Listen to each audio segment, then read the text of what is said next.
Zee 24 तास एक पाऊल पुढे।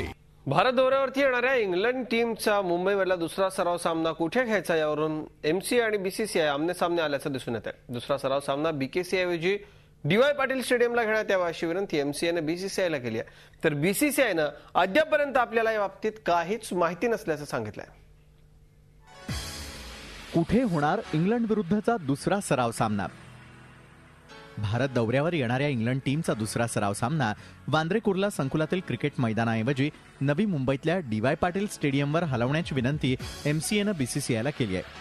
सुरक्षेच्या कारणास्तव एमसीएनं ही प्रॅक्टिस मॅच नवी मुंबईतल्या डीवाय पाटीलला खेळवण्याचा प्रस्ताव ठेवलाय।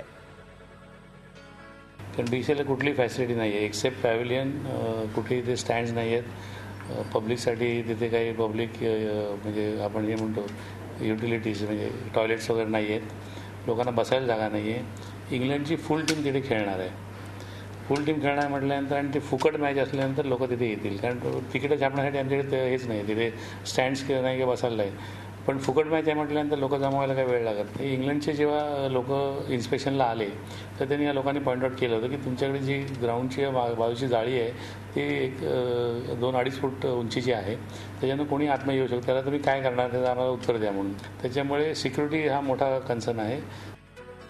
भारत आणि इंग्लंड दरम्यानची एक टेस्ट मॅच आणि एक T20 लढतही मुंबईला होती आहे, त्यामुळे मुंबईकरांना मॅचेस पाहण्याची संधी मिळणार आहे। त्यामुळेच सराव सामना मिळाल्यास नवी मुंबई आणि जवळपासच्या परिसरातील क्रिकेटप्रेमींना इंग्लंडचा खेळ पाहता येईल।